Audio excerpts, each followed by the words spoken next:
दोस्तों, आज हम बात करेंगे कैंसर की, क्योंकि यह आपकी और हमारे अपनों की ज़िंदगी से जुड़ा हुआ एक इम्पोर्टेंट मुद्दा है। आज इंडिया में जो कैंसर तेज़ी से फैल रहा है वह है ब्लड कैंसर। इंडिया में केवल एक साल में ही करीब 1,20,000 लोगों में ब्लड कैंसर पाया गया, जिनमें से लगभग 70,000 लोगों की डेथ हो गई और इनमें से एक बड़ी संख्या थी बच्चों की। हमारी हड्डियों के अंदर जो स्पंजी जगह होती है, जिसे बोन मैरो कहा जाता है, वहीं पर हमारा खून बनता है। खून बनाने का काम करती है स्टेम सेल्स। जब इन स्टेम सेल्स में कोई गड़बड़ी आ जाती है तो शरीर में हेल्दी ब्लड सेल्स बनना बंद हो जाता है, और ये वही ब्लड सेल्स हैं जो शरीर में ऑक्सीजन पहुंचाती हैं। जब ऑक्सीजन बॉडी तक नहीं पहुंचता तो लास्ट में पेशेंट की डेथ हो जाती है। लेकिन अगर इन खराब स्टेम सेल्स को किसी हेल्दी डोनर के स्टेम सेल्स से रिप्लेस कर दिया जाए तो ब्लड कैंसर के मरीज की जान बचाई जा सकती है। इसके लिए आवश्यक है मरीज और डोनर का HLA टाइप आपस में मैच करे। HLA को आप हमारी कोशिकाओं का एक तरह से आइडेंटिटी टैग भी कह सकते हैं।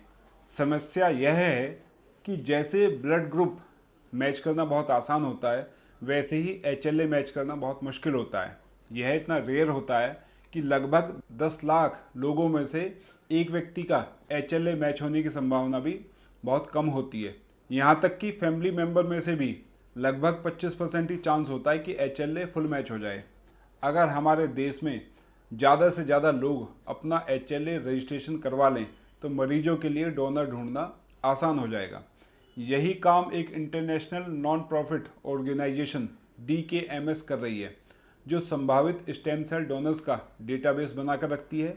और इसका मेन गोल है स्टेम सेल डोनर्स, मतलब कि बोन मैरो डोनर्स को ढूंढना और ज़रूरतमंद पेशेंट को लाइफ सेविंग ट्रांसप्लांट दिलाना।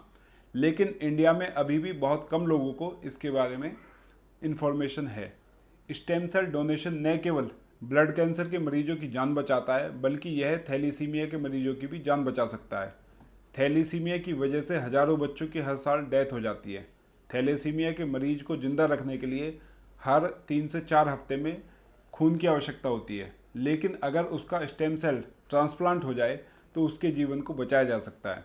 DKMS की वेबसाइट पर रजिस्टर करने के बाद कुछ ही दिनों में आपके घर पर एक स्वैब किट आती है। आपको दिए गए निर्देशों के अनुसार अपने सलाइवा, मतलब कि लार का सैंपल लेना होता है और उसे किट में डालकर कंसेंट फॉर्म एक साथ आता है, उसे साइन करके दिए गए QR कोड के माध्यम से वापस भेज देना होता है। यह पूरा प्रोसीजर बिल्कुल मुफ्त है।